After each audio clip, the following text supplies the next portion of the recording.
friends and families around the world, and welcome to another edition of Our Kids Play Hockey. I'm Lee Elias, and I'm joined today by Michael Bonelli, who's been on almost every single episode we've done. Christy Casciona Burns is on assignment today. Got a great topic. We're talking about hockey summer camps, and not just the one-day ones. We're talking about the ones you go away to, overnight camp, or the ones where you drive your kid to the rink every day, you drop them off, they're there, they're skating the whole day, you pick them up later, they're exhausted, they're sweaty, they smell bad, and you got to get them in the shower. They don't want to go in the shower, but you got to tell the teenagers, get in the shower. It'll make sense later. I'm trying to help you. Don't you understand that I'm trying? Okay, that might be a little bit of my angst as a parent. I don't have a teenager at home.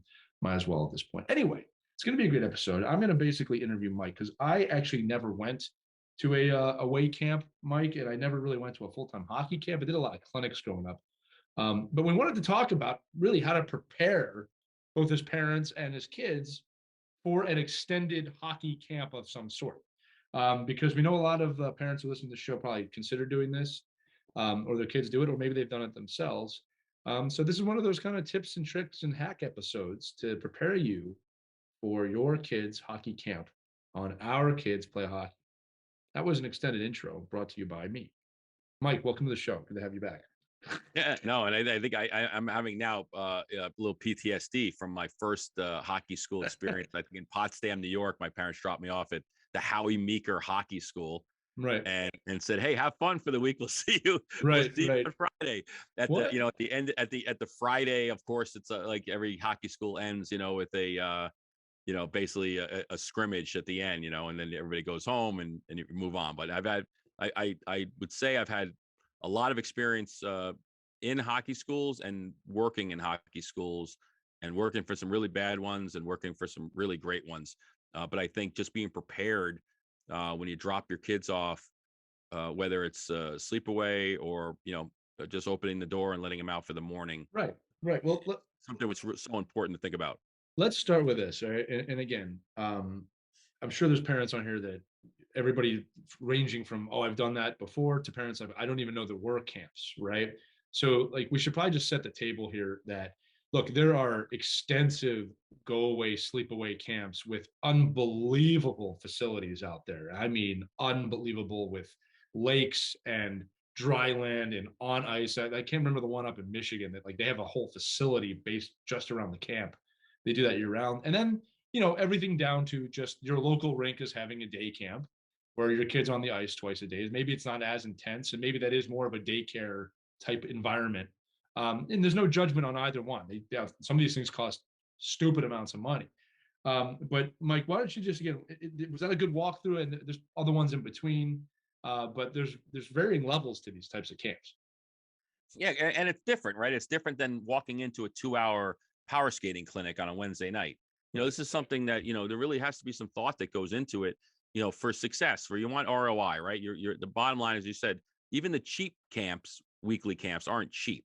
Right. And, whether they're in a great facility or not, the value is, can my child go through the week with the least amount of stress and the most preparedness, so that when they get to the rink, they can focus on the things that the camp is, in theory, supposed to be doing well, and that's teaching them, right? And making sure they're active and having fun. And that's some of the things that I try to talk with my parents about, is just making sure you prepare your kids the right way so that when you get there, you can get the most out of the camp that you put your kid in. Right. So let's talk about it generically first, and then we'll break it down into kind of sleepaway versus just the rink, right? Like going and dropping your kid off at the rink. But what are the 3 or 4 things that you have to have when doing this? I want to jump into one right away, though. That's, your kid's got to want to go to this camp, right? Your kid's got to actively want to go to a camp. If you're a parent and I do want to squash this now. Like, oh, my kid needs more practice, let me just drop him off at a hockey camp in the summer. That, you got to really think about that, because it's intense. There's a lot of ice time. Your kid might end up hating hockey if you're not careful, if they don't want to do this, right? So I think the first thing is you have to have a love for the game to the level of your kid is like, I want to go to this camp, right? Well, and think about it from the camp's perspective, right? They don't want a kid there that's just going to sit in the stands and always say, "Oh, I don't want to go out," because what are they going to do? They're not going to put their effort into making and motivating that kid to get on the ice. The fact is, most camps are going to be like, "Okay, Tommy, it's get left in the behind. corner.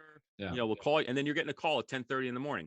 Mrs. Benelli, can you come pick up your kid because he doesn't want to play today? And then Tuesday and third. No, not the camps aren't there to motivate your child to get on the ice. They want a motivated kid that comes. We're Now, a babysit. yeah, they're not there to, and, Yeah. and some camps are, and maybe that's something that maybe that's the first subject, right? Know your camp. Maybe is it a daycare camp? Is it a hockey school? Is it a place where your child's going to learn the sport of hockey and all the pieces that go into it? Or is it really, sold as there is a little hockey, there's a little swimming, there's a little field time, and at the end of the day, we just want to, carve up some the daily schedule so your kid comes home tired. But that's fine. I mean, if that's the camp you signed up for, I think knowing the camp that you're signing up for, and we've talked about this on like how to pick hockey schools. Well, that's one of the main things is, okay, now you did pick your hockey school, just know the format and then live with the format because that's what you signed up for. Right. Absolutely. And like I said, I think a well-rounded camp will have more than just hockey. I always said that, look, there should be options, in my opinion, right? Like in my daughter and son's camp, they have like choose time where like you can pick where you want to go right now, right? From what I've seen, most hockey-based camps have 2 ice sessions a day, lunch, right? And then it's what are you surrounding yourself with? Like I think a great camp will actually have the ability to play other forms of hockey or other sports even. The one I was thinking of was Heartland Hockey up north, right? Like you could play hockey all day there, or you could go to the lake all day, or you could jump off like their thing. They have like a roller coaster there. It's incredible. But I think you're right. You got to set your expectations of what you're doing, where you're going, why you're going there. And then you really want to take a look at who's running it and how, right? Because I've seen camps run by just high school kids, college kids, and like you have to have the expectation. Okay, there's probably going to be a lot of ice time and minimal instruction at a camp like that versus a camp where they have 15 celebrity guest coaches that are probably really going to dive into doing some stuff, right? Um, so that tip one maybe is set your expectation, know what you're getting into. Yeah, and just like everything else we do on this podcast, it's all based off of your age and your ability, right? So Absolutely. if you have a 6-year-old going to hockey school, most likely it doesn't matter if there's 15 celebrity coaches there. Right. Like there's really no value for that. Good point. Yeah. So like, okay, great. I paid for, these 7 ex NHL players or current NHL players to be there, but I don't know if my son even or daughter is even going to benefit from that. So, right. What's the expectation there? And then the other side of it is, okay, well, am I now going to a camp that really is focused on hockey? There is no swim time. There's no, free time because I'm 17 years old and I'm at a hockey camp or a school I'm specifically there to learn something that I'm going to come out of based off of the personalities that are there at the camp. Yeah.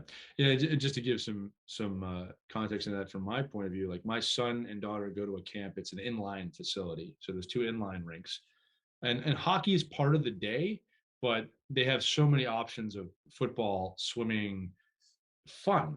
That's what I'm like getting towards. It's fun, and in fact, I've talked about this on the show before. My son's playing summer hockey, and I'm not even going because my attitude is, I just need him to enjoy playing right now. I don't want him to feel any pressure. I just want him to have fun this summer. If he wants to practice, great. Keeping in mind, everybody, he's 8 years old. We have new listeners all the time. He's not older, and he's just finding the game. So my goal is fun. When my kid comes out of summer camp or out of summer league, I just want them to, wow, that was a lot of fun at the younger ages. Because if they don't have that, it's just not going to last, right? If they come home, it's like, that was exhausting and horrible. Like you got the whole season coming up, right? Like I think this is an important point we got to make. Like the season is exhausting at the lower half of youth hockey, right? You need them rejuvenated when they go into the season, not exhausted mentally, right? I will say this too, Mike. Look, I made the most strides though, technically, the technical stuff in the summer. Tactically, I made strides during the season, but I always looked at that 3 months off as, okay, I can work on this. Now I'm getting to like the 12, 13, 14, 15-year-old ages. But the summer is when I really want to work on this aspect of my game.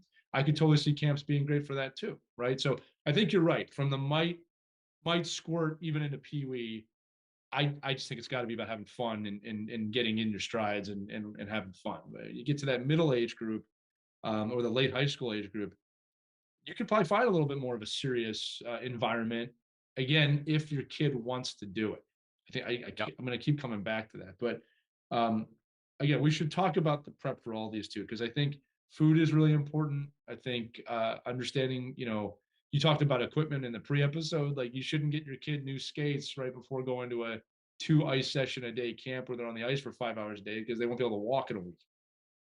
Yeah. So my prep, I mean, really stems from safety first. So my prep usually with parents and the prep that I always appreciated was let's go with worst case scenarios, right? Get dropped off, you're getting bullied in the locker room. There's no supervision. There's a coach that you don't feel comfortable with. There's something people are asking you to do that you don't feel comfortable with. It's you're in with kids, like and understand the guidelines the camp has. They allow cell phone. Do they allow phones in the locker rooms? Like, are phones collected? Did your kid need a phone during the day? All these kind of things are things you need to ask about, especially more so in sleepaway camp than day camp, because I think you drop your kid off and we all our hope and our expectations is that there is 18 professional, child psychologists, sports nutritionists, Right. and physiology, experts that are there with our kids. And this is not the case. Like it's mostly, young guys and girls, college kids, home from college. Most of them have great empathy. I love what they do with the kids, but at the same time, they're not trained to look for problems. They're not trained to look for conflict. They're not trained to say, like, even a lot of kids, like I've had a lot of guys and girls work for me that don't, like, they think like locker boxing is fun because, like, I don't know, that's what we did. Isn't that normal? Like, like, no, it's unacceptable actually. And this is something you have to call people out on. So a lot of the preparation for camp is educating and sitting down with your child and talking about what could happen and then how to react to it. Just in case, and again, it's because we have a wide variety of listeners. What locker boxing is, because I realize there's probably a lot of parents who have never seen that before. Is hopefully kids will put on their helmets with the cage, their gloves, and fight in the locker room. And I mean, really fight. It's not. I mean, it's playful fighting in the sense that they're not trying to hurt each other most of the time, but you can get concussion very quickly with this thing. So it's boxing. Well, no, and it's bullying. At the end of the day, especially if they pick a kid. It's usually not the two most popular kids on the team. It's usually somebody that they want to kind of be a predator towards. Yeah, and I think that's something you got to think about. Yeah, parents don't. I wouldn't ask your kids if they've done this, but just know what it is, right? Because you don't want to plant the seed though, because a kid would think that's a great idea. But yeah, Mike, it's a great point. I mean, look, there's always some counselors that stick out that they're going to do a great job, but most of the time these are summer jobs for a lot of college kids. And then there's the camp director too, right? Like, what do you look for in a camp director, Mike? Yeah, well, number one is somebody that has great communication skills.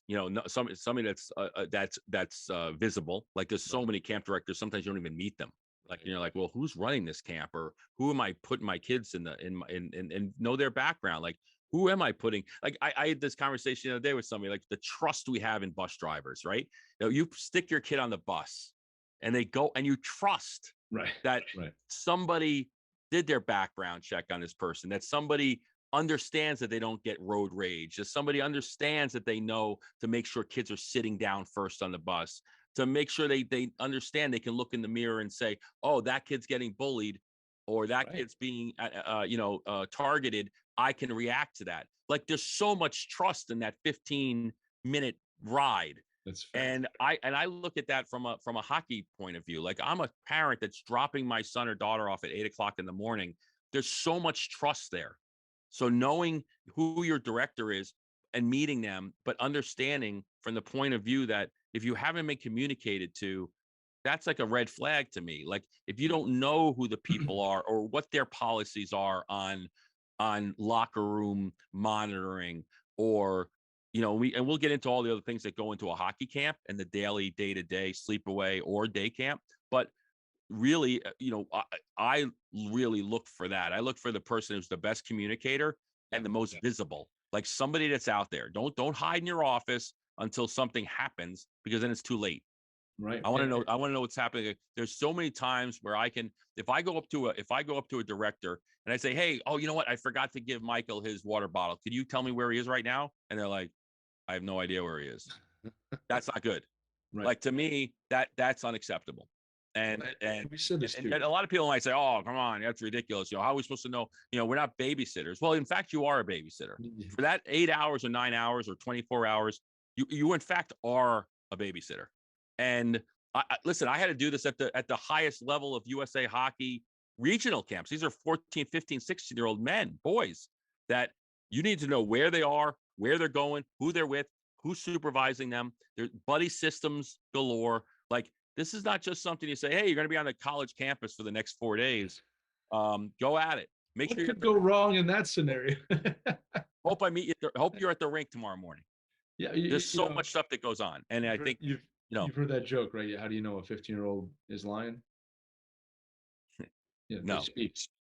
Yeah. Right, but it's not true of everybody, obviously. It's a joke. But listen, Mike, a few points to tap on there. Like, number one, and we've said this on the show many times, there is absolutely no excuse in today's day and age for communication not to be easy for anybody. It has never been easier to communicate digitally via email. I mean, if I was a camp director, I would have a Zoom call for an hour before just any parents have any questions. A lot of it is just making yourself available, whether they choose to use it or not. That's one thing. But even from just a legality standpoint, you want to be able to go on there and say, no, we had meetings, we did this. Every great camp I've ever been to, the camp director, I knew who that person was. They were always very kind, but you also knew they were the disciplinarian. And I do not remember them not having a walkie-talkie or something, a communication device of some sort where they could communicate with everybody. So like you said, where's the director? It was just, hey, where's Mike right now? Right. And they'd be on. And by the way, there's camp director, associate directors. There's obviously, there should be a structure. But as long as you know whoever the person is, it's supposed to be your communication conduit, that they're available and active and there. Right. That's a great point. And I love the analogy with the school bus talk, because it's a great point. We put a lot of trust in people sometimes blindly or without much thought. All right. So let's get into this a little bit more. You're going to a camp, your kid's there. Let's just get the tips of what do you need your kid to have aside from their hockey equipment every day, or what should they be doing to prepare their hockey equipment? Because I'll tell you this right now, no kid wants to be the one that shows up and something's wrong with their equipment and they are uncomfortable on the ice. It does not go away. From the second you step on the ice, if your skates are not sharpened or something's wrong, it can really ruin your day, much less your week. So I'll go through kind of my real quick checklist here, and then we can dive into anything you want to dive into from my point of view. But really, to your point, it's okay. Equipment first, right? We're going to hockey school, so let's make sure everything fits. I know, and my kids hate it, right? I'm making them try everything on, and making sure the buckles work, and making sure the Velcro's not dead, and all that kind of stuff. So equipment, helmet fits properly, it's comfortable, all the screws are in it. Nobody's right. Because there's 5% of the hockey schools out there are going to be able to fix your helmet, because they're going, oh yeah, we got the helmet supply kit here, and we're going to open it up and fix your helmet. They're like, hey kid, I'm sorry to tell you, or they're going to send you to the pro shop and say, here, go buy a new helmet. Yeah, and they're not going to make sure it fits right most of the time. Like, they're not going to even know how to look. Yeah, that's not their job. As a parent, that's your job. You got it right. So I think that from equipment to neck guards, so underwear, right, and undergarments. Make sure you can't, if it's a sleepaway school, you have to know now whether your kid takes their stuff out of their bag or not, but make sure they know that they have multiple sets of stuff. Like, there's nothing worse than a kid ruining their week because they wore wet socks for the third time in a row, and then their feet are so blistered that and raw that they can't go for the next 6 hours of hockey training or field training or whatever it is. So, knowing that, you're getting the bag packed, it's just the basics. Equipment fits, skates fit, laces are new. They're not going to break off in the middle of tying your kid's skates the first day. If you're really fortunate or have the ability, get multiple sets of steel for your kids that are sharpened and they're there, so that you can, because you're most likely you're not finding a place to sharpen your skates during hockey school, even day schools. So make sure that's there and available to you. And I think at the end, and then all the little pieces, like you said, the Velcro's working. Every hockey school says they're going to supply jerseys, but sometimes they don't. They're not there, and then your kid's sitting there going, "Well, I didn't pack a jersey because you said there was jerseys," and like, well, right. Like you don't. So Now you got some yellow penny that looks horrendous. Yeah. yeah, No. or you're out there without a jersey on. Like they Right. oh just go out there, your skin's today. So I think just I think just all those little things because you don't want because think about it, especially like 15U. There's so much stress in being the kid that's not prepared and your parents aren't there. Like there's nobody to turn to. And kids are vicious. The kid in the locker room next to you, like, dude, your shin guards are like, 4 inches too short. Like Right. what the hell, little things like that. And I think there's Yeah. um, I would worry about that. Tape bag. Do they have enough tape in their bag? Or and then how are you going to deal with the fact that most likely the 4 kids around them don't have enough tape in their bag? Right. So that tape's going to get stolen and used. And so like to me, like it's funny we used to do a service when I was running hockey schools that the parents we called it a tape depository where you would actually give us your tape and we would give it out to your kid as they needed it That's because there was so much tape getting stolen, not stolen, yeah. but what kid's not going to say, every kid needs clear tape. And there's a lot of parents who go, well, why can't it? They can. You're going to pay for it though. Well, you can, yeah, but if you think about it, it's just like pucks, right? People get crazy about pucks. I'm like, well, pucks cost like $250 a piece. Right. And if you want to get, a hockey wraparound logo, they're even more. Right. So, well, as I said, you're going to pay for it. If you pay, if camp is really expensive, you know why? Real quick before we go on, I want to say this too. Like, look, there is some adversity training that comes with going to a camp in general, but like what Mike's talking about, it's important. Your kids should be checking their equipment anyway. Like, I don't think they need to have the 4-inch short shin guards and be made fun of to learn that lesson, right? Like, that's part of parenting is your kid should be learning to check your equipment. I agree with you. Yeah, and it wasn't even so much of being fun of as much as it is you're just not prepared, so you can't play. Right. Well, and the other thing I wanted to say too is just this is a quick tip for parents. If you send your kid with uncomfortable skates, you got to understand what's going to happen and play this out. It's not just uncomfortable until they break them in. It's your kid's going to get blisters on their feet and really hurt themselves, and that's going to last the entire camp. And they're going to get worse, even if you go back to your old skates or old equipment. So just be mindful of new equipment. And if you're sending them with new equipment, let's just say you're doing that, send them with some of the old equipment too. Send them with their old skates too, just in case if it's that uncomfortable. This is not the time to break in certain pieces of equipment. I'm not talking helmets or elbow pads or shin guards. All right, but your skates, maybe even gloves to some level.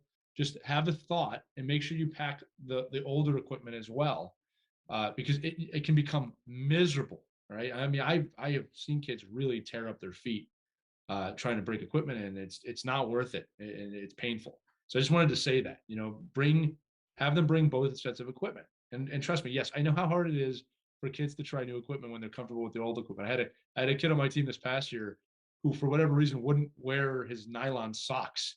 Like, he wouldn't do it. And then one time we tried joking with him, if you don't wear these, you're not going to look good in the team picture. And then he started doing it out of nowhere. So I know kids are superstitious, but just think about that. It's not the time to break in new skates the day one of camp, right? Maybe the second session once a week, twice a week till they're comfortable, but just be mindful of that. Yeah, or be proactive. Like I remember, the parents that used to come to my camps from Norway would appreciate this, right? That they would send their kids over with an empty bag. It was so much cheaper to buy stuff here at the time. Right. They would just buy everything here, and then they do a day of camp and they'd be out for 3 days. I'm like, you just did a 6-day camp and you've been on the ice twice because you're hurt, like you can't compete. And so be conscious of it. If you're going to do new skates, which is great for the summer, then get them 3 weeks earlier. Get the kids out there for public session. Make sure they're skating around in them, or do a clinic or two. But don't assume that this is the greatest time for me to buy all the new gear for them, and then they're going to break it in because they're going to get so much ice time. Well, they're not going to get any ice time if they can't stand it. Right. And again, parents, just I have had blisters on my ankles and feet. Not to get descriptive, but I play through them, and I have ripped my feet to shreds to the point I could barely walk, because I love playing so much, right? Like, I remember sitting on the couch one time with a bloodied ankle, like, wow, I really can't skate. So just it's not a toughen up situation. Your kid can really get hurt to a point they can't play if you don't think about this. Anyway, let's keep moving. I've been there. I wanted to give that because I don't, sometimes you don't know. It's not like new shoes. It's not like new shoes where it's a couple days and you're fine. Yeah, so equipment's one thing, right? So that's like its own category. Like just get the bag out, look through everything, clean out all the junk that's in there, and then just prepare. Does your is your kid old enough to take a shower? Do they even Right. wash up after? Make sure they have not one towel, maybe two, or and talk to the camp. If it's a sleepaway camp and it's in a dormitory, most likely there's nothing there, right? And you get those lists. Most camps, sleepaway camps are great. They give you a list of bring a pillow, bring sheets, bring extra, a blanket, bring towels, whatever, that kind of stuff. But then all the things other than when you're packing, right? I've seen camps where parents bring in, full mini fridges, and they stack it up, and the kid, it's in their kid's dorm room. He's like the most popular kid in the camp. He's got, Yeah. You want a soda? I got soda. I got soda, I got Cliff Bars, I got Gatorade, whatever you want, But I think, so think about that. How is the dorm set up? What can you do to pre-pack things? The same idea though. If you throw everything in there, don't be surprised if on night one all your snacks for your kids are gone Yeah. because of the other 20 people in the dorm that didn't pack. And you got to think about that kind of stuff and just understand the circumstances around what you're doing when you go to camp. Right. And I always say this too. You don't assume your 15-year-old is going to shower every day. Just don't. I can't. Personal hygiene. I remember, my kid, my son's does a lot of scouting, and you're like, oh, we pack for the weekend, you pack like a huge, backpack worth of, change of socks, change of pants, and then you come back that it's the same. It's never even open. I'm like, did anybody get changed? Like, I don't know. I wore the same pants for 4 days in a row. Okay, well, whatever. Whatever you got to do. But yeah, don't assume that they're taking showers and cleaning and washing up and changing into the latest, brand new pair of shorts you got them, because most likely it's going to be the same pair of shorts for the week. Yeah, I would just say this. Look, young boys and girls will be young boys and girls, and there's a lot of learning that takes place at that age, no matter what you do to prepare them. And to be honest with you, a lot of that learning has to take place. But no, it's good. I'm not saying it's bad. It's just part of the process. Well, this is what I remember, Mike. I remember not doing a lot of what I was told, but I was always listening. So like now as an adult, I look back like, well, I'm really glad my mom said this to me every day, even though I didn't do it till I was 23. I knew to do it when I became an adult because I was told every day. so look, personal hygiene. This sounds weird to talk about, but it's important, and so you need to teach your kids that, or at least be talking to them, because I have seen young adults have no clue, and it's embarrassing. Like you have people walk into interviews and it's like, no, like the answer is just no, because the way you're prepared here, right? So again, parents, this is something that I've had to kind of meditate on myself. Of, okay, I've told my son this 55,000 times and it hasn't happened. But then I remind myself, Lee, your parents did the same thing, and it took 10 years, but then you started doing it. So I kind of just like, you're doing the best you can to prepare them, but just don't be the cool parents like, hey man, you do you. You do you. You don't want to shower. No, shower every day. Get that stank off you. All right. Because the truth is, you're not going to find a partner later on in your life if you don't do that. All right. The hockey school, and sometimes it's fun that, again, it's not, nobody's, you don't want it. And again, this all really, encompasses, what school are you going to? What is, because there are some, in some places where they're going to have time where, maybe you don't want, you're like, okay, well, what is the showering situation? And then when can they get cleaned up? And when, just want to know all those kind of things. Is showering, like when we were at the hockey school in Norway, showering for the guys was jumping into the fjord, and yeah, and swimming. Old school. Like, is that the same? I've been in the cleanest water in the world. Is that the same? Right. It's not technically the same, but it's for tonight, the fact that you cleanse your body will go. It was the cleanest water in the world until you kids all jumped in. Now it's completely contaminated. All these dead fish laying around you. Yeah, but I think teenage boys smell. Let's just be honest about it. Yeah. But again, I think that just encompasses, and then all the little things, right? Do like I've seen kids go and they're dying in the dorm rooms, like not having a fan, or making sure you bring a fan to the room with you, making sure you have, maybe the little extras that they normally wouldn't have. I mean, the one kid, find out what the policy is of the place too. Don't be, like me, I tend to think the opposite way. Like, I don't want you rooming up with the guy that brings his Xbox and, all the games, and you sit in the room all night playing Xbox. Like and actually Daryl Belfry, who we had on as a guest, used a great had a great analogy in his what he did with his daughter was like giving them goals of saying, hey, listen, when you go to this camp, I want you to come out knowing 3 new people you've never known before, Right. and I want to know about them. Like I want you to initiate the fact that I want you to know about 3 new people that you can tell me about at the end of the camp or the end of Right. the weekend. And I think that's great. Like that's all goes back to, preparing your child for success. And going to whether it's a sleepaway camp or a day camp, you can coach them. You're the adult, Right. so you can coach them into things that they might think are kind of wacky and stupid. But I guarantee you, if you lay these positive seeds in there and they come back and they use them, they'll appreciate the fact that you told them and remembered. Yeah, I agree with you. I'm going to reiterate again. I'm learning this being a youth coach. Even as a professional coach, I said in pro hockey, when I tell a player something, I expect it to be done correctly 2 or 3 times after we try it, right? And that's actually not an unrealistic expectation. These guys have so much muscle memory built up that it's a lifestyle, right? Like I'm teaching you, do it. Youth hockey, it might take 10 to 15 times or ice sessions before they even get close to thinking about it. I had to learn patience with that. But I want to say this again. I was always listening as a kid. But I think we underestimate sometimes that even though our kids fight us and push back, they do hear us, right? But they have to hear these messages sometimes hundreds of times. Let's be honest about it. So I don't give up on that. And I kind of might take this thought process of I just need to do the best I can so that when my kids are 18, 21, 25, whatever, I can look back and say, look, I definitely did the best I could, right, as a parent. And then you got to let them live their life, right? Some Yeah. parents have a problem letting go of that. All right, let's split this up into day camp versus overnight camp. We'll start with day camp. So just what qualifies as day camp, you drop them off and you pick them up every day. There's no obviously overnight scenario here. Mike, I think with day camp, what I would just want to know is, what's the schedule? What's the lunch? Right. In addition to the tips that you had, what are you doing each week? What are the themes? And what is there anything I should be talking about with my kid when he comes at home and I pick him up, or should it be quiet in the car? Right. Like I think that's what it goes into a good day camp is just, you say communication, understanding of this is what we're doing this week. Yeah, and then is it pizza every single day for lunch? Like what is like what can I pack a lunch for the kid? Can I, Right. can I make it somewhat nutritional? Can I make it somewhat where they have some energy, as they go throughout the day? Is because of the way the ice schedule is lunch at like 10:30 in the morning? Like, cause Right. sometimes you'll see like they're like, oh, ice lunch. I'm like, well, what do Yeah. you mean lunch? Right. Well, we can't fit it in because Breakfast time.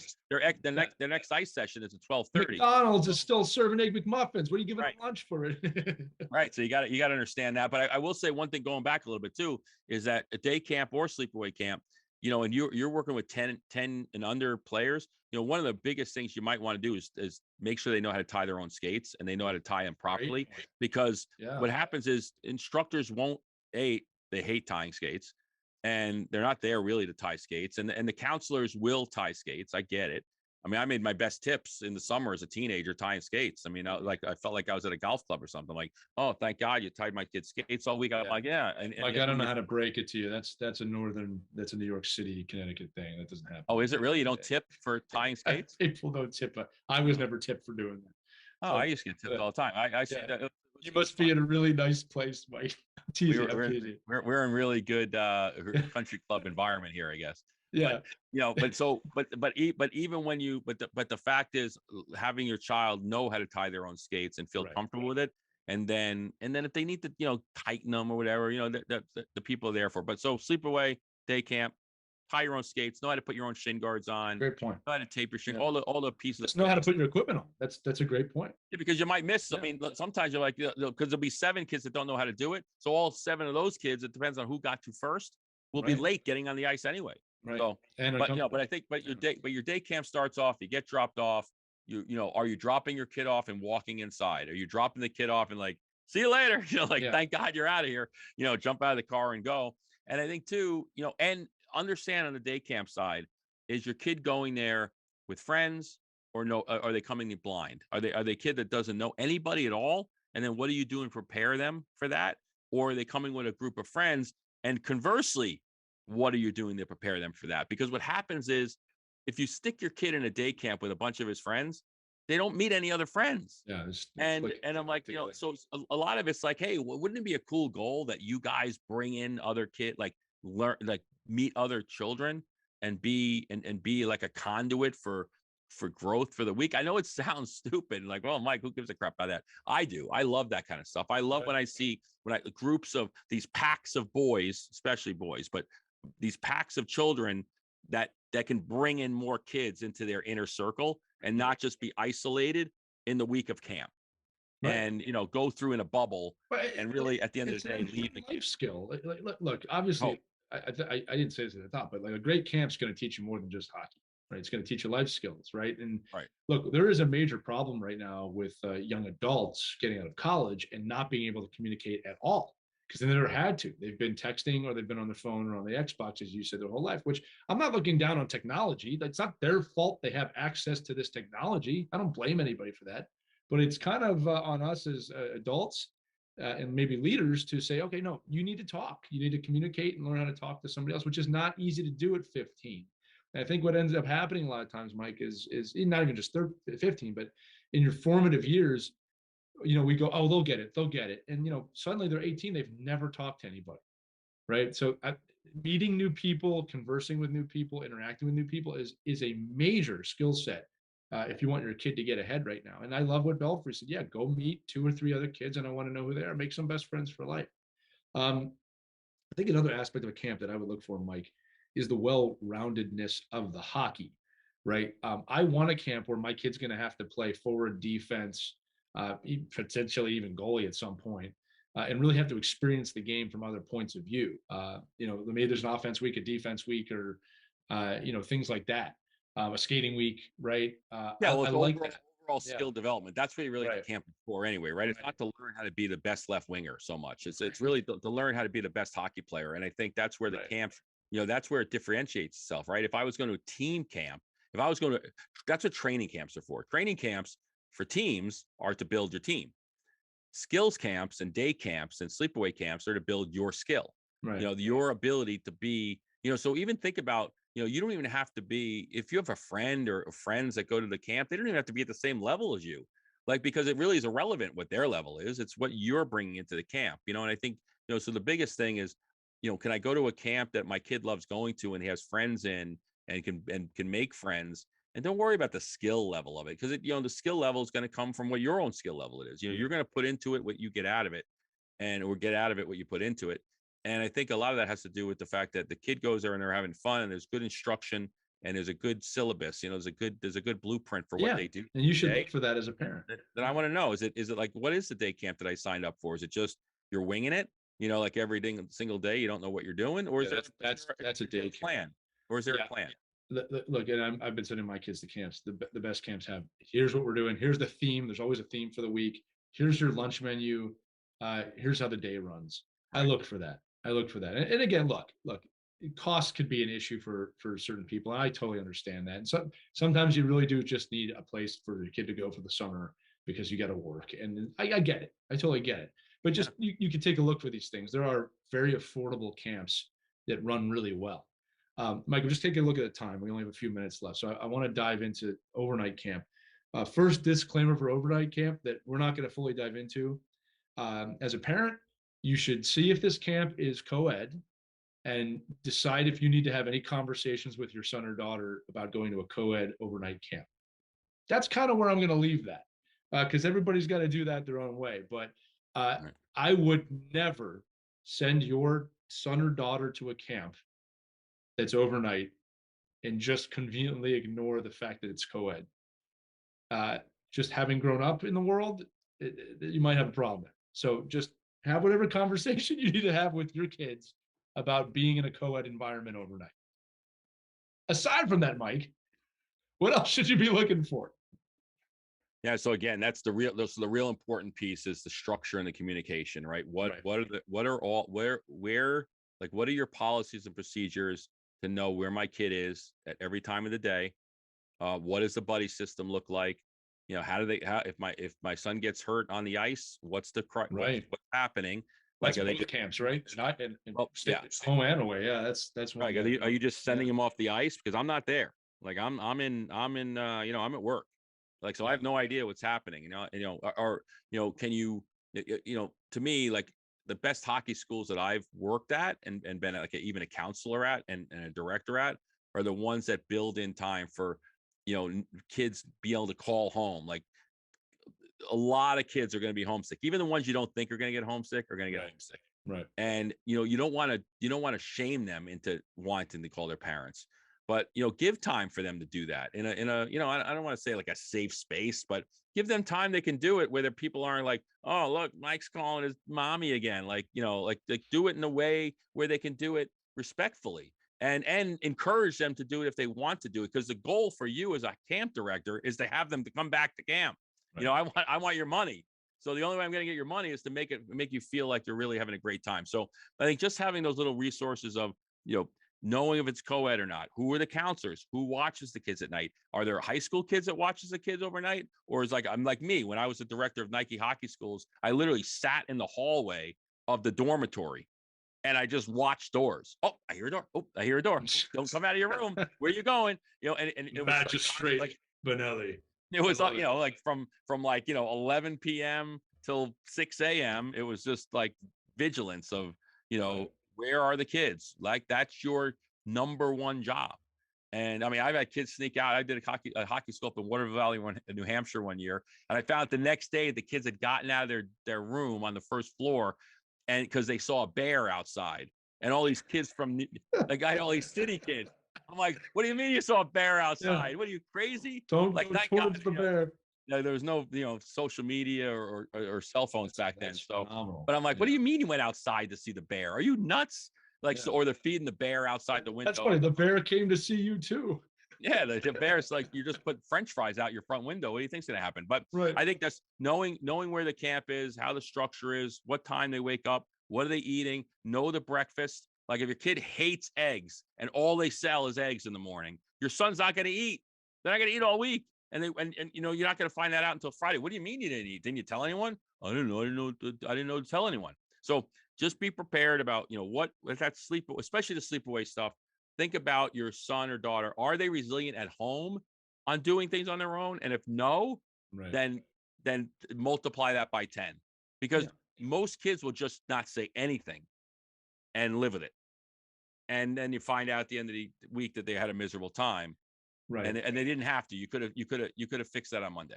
Well, like above all, especially with overnight camp, again, the life experience you get from being away from home for the first time. Like I remember coaching college, man, and you get kids who have never left home, and by week 2 of the season, or not even season, by week 2 of school, like they're really bad, I mean hurting bad, because they're homesick.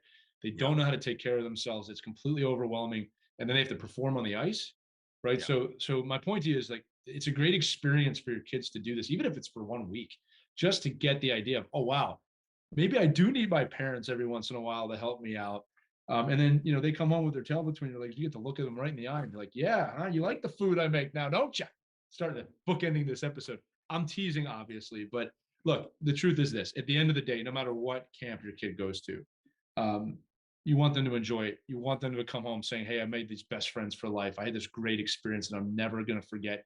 As you said, Mike, if you're a camp, somebody who runs a camp, you want them coming back. I want to come back to this camp next year because I had so much fun. I want to see my friends again. We all see that. We all know that. We've all probably experienced something like that. You want that for your kids too. And look, I have an overwhelming urge to protect my children and to try and help them all the time. But I also try and remind myself, you got to let them fall. You got to let them fall and get back up and learn to do that. But in a camp environment, they don't need to fall and not have somebody call me that my kid got injured. I don't need to actively think now's a great time to break in new skates and hurt my own kid. These are just some great tips and tricks to think about for camp in general, which most of these camps, as you said, when we're recording this in mid-June, right? These are starting up soon, right? So that's why we want to do this today. Go ahead, Mike. I don't know how much time you have. I want to make sure you get. No, I just say, do you want them to fail and fall at $875 a week? I don't know. I'm like, there's cheaper ways to do it, right? So right. I think it's just. Oh, wait. We should amend that. They're gonna fail and fall already. So don't add to the failure. It's like, don't let them trip even more. Like, Right. look, we've all had an awkward camp moment in our lives, right? Or we've all had girlfriend, boyfriends that are just at camp and you have no idea what you're talking about, right? So like you said, they're gonna fail anyway. So just set them up for success and how to learn that adversity. And for 875 a week, it's a great point. Any other final thoughts, Mike, before we close this one out? No, I think it's the same as anything else going into a season is going into a camp, right? Be prepared, have your list, check your list off, check it twice, and just understand that it can't all be about the fact that you want to see your kid be an NHL All-Star at the end of the week. That everything's a process. That 1 week's not going to. We've talked about this on previous podcasts. You don't expect that 1 week of hockey school to change your life in skill wise for the better for your kid. It's an ongoing process. It's one piece of the process, and then use it the way you think the camp is best suited for your child. Is it a learning experience? Is it a skill development experience? Is it a get out of the house for the first time experience? Whatever it is for your child, just make it the best experience it can be based off of the goals you have for that week. And I'll say this, I'll try and spin this positive. The goal, in addition to everything we said, the kid should be excited for the season. Whenever this experience ends, you want them raring to go. I cannot wait for hockey season to get here because I had these great times this summer. You don't want the exhausted, like more hockey, really. Like you just got to be mindful of that. And that's something you need to be deciding now too, Mike. If your kid needs a break from hockey right now, you really need to think about that, because putting them in a 2-week, 4-week, month something of hockey, I mean, you're going to burn them out, right?